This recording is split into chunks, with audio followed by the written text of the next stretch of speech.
Hello guys, this is all the ingredients. We have potato, carrots, and then bawang sibuyas, calamansi, and then pork ribber, and then the pork, and then the tender juicy.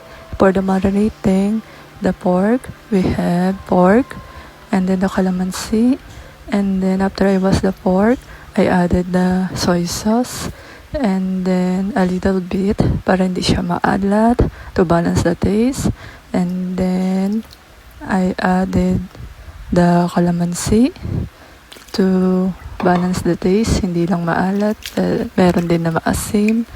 And then I mix. Optional, you add a little bit of sugar to balance the taste, have sweetness and salty and maasim. And then mix. Yung iba, binababad ng 1 day yan. Pero ako 30 minutes and 1 hour ko lang siya binabad. Preparation for cooking. Ito yung minarinate ko na pork.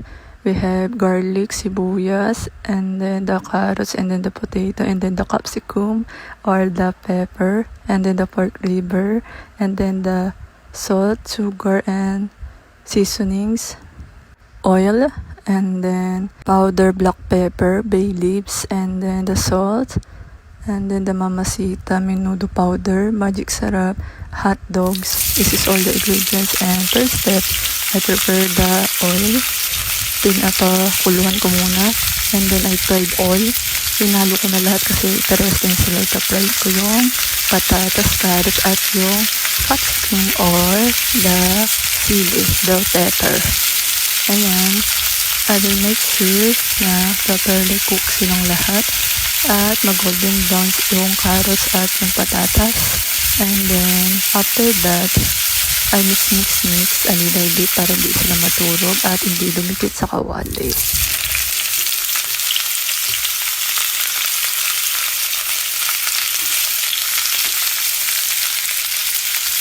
Ito guys, dinarin ko na siya. Linagyan ko ng strainer to loosen all the oil. Ayan na yung mga pinirito ko kanina. Tapos ko na binanglawan. Tinanggal ko lang marang mantika. Tapos nag-plate ko na ako ng sibuyas. Sinuna ko yung sibuyas para hindi masunog ang bawang. Kasi kapag sunog ang bawang, mapait siya guys. So ayan. Ito na yung bawang. Sinunod ko na. At hinintay ko lang sila mag-golden brown yung bawang. Tapos ito yung minarinate ko kanina. Binagay ko na sila. Ayan. Binisa ko na din sila. Binisa or pinirito ko na. Ayun yung natural oil ng karne. Hindi ko pa sila nilalagyan ng water. Saka little bit lang yun ng mantika. Di ko pa rin nagay yung minarinate na sabaw. Ayan na siya guys. Kumulo na.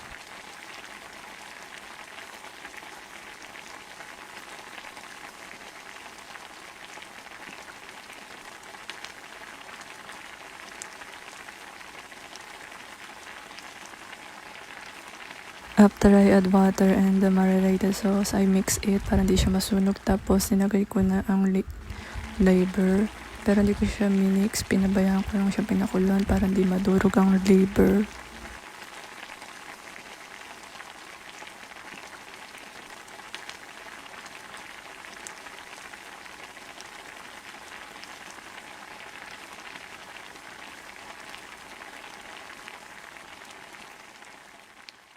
After 30 minutes or 1 hour na pinakuluan ko yung baboy, ayan, naluto na din ang pork liver.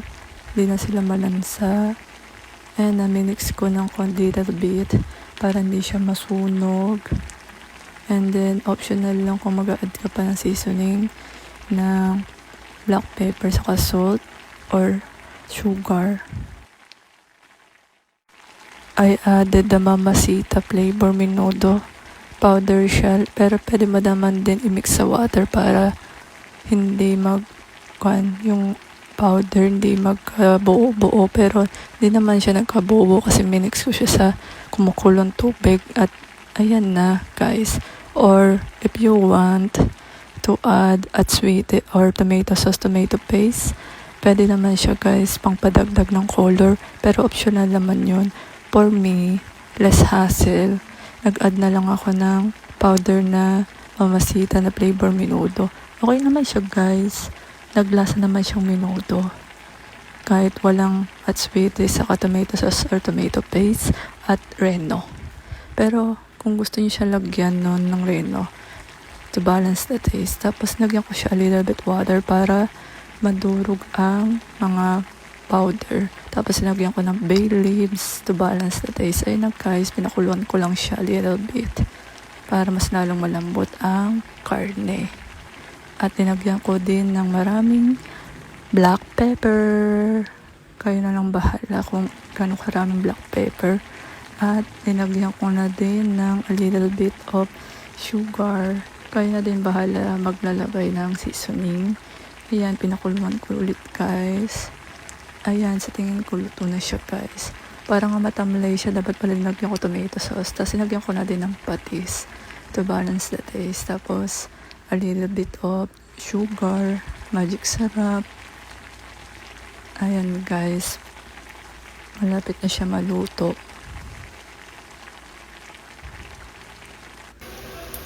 Ayan na guys, yung final look. Dapat pala nilagyan ko siya ng reno para masarap siya guys. Pero masarap naman siya guys. I added a salt. Ayan.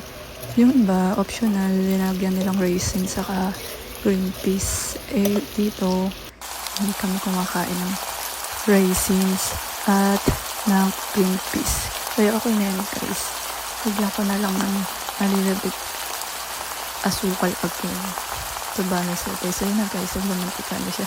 Piling ko hindi siya nagmamantika. Dapat inagyan ko siya ng water para hindi magmantika yung sabaw.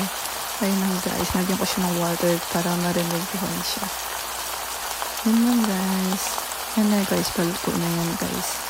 Happy eating everyone. Thank you for watching at Lord, thank you for all the blessing and love you all.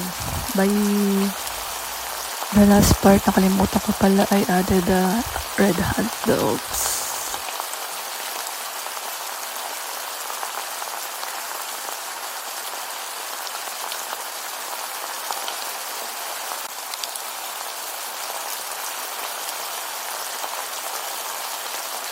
Finally guys, naluto na. Happy eating everyone. So ayun, okay na lahat. Palambot na yung karne at sakto na ang timpla niya guys. So ayun, ilalagay ko na ang mga pinrito kong mga vegetables, ang mga carrots at patatas at bell pepper. Ayan na guys, final look. Tapos sinagyan ko na optional lang tong pork ribs kasi wala siyang lasa guys for me. So ayun, nilagyan ko din ng little bit of water. Pinakuluan ko yan para mag-oil ang pork ribs.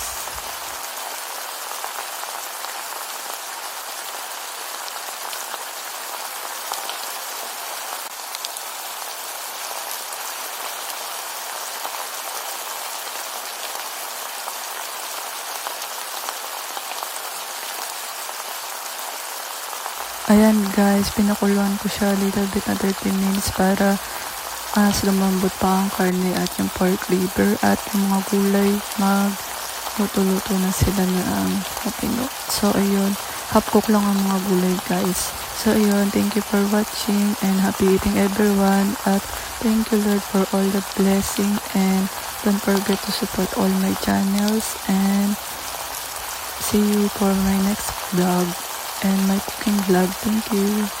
Love you all and stay happy and positive and do whatever you want that makes you happy and always thankful for all the blessing in our life. Happy eating everyone. So ayun, kain na tayo guys. Love you all.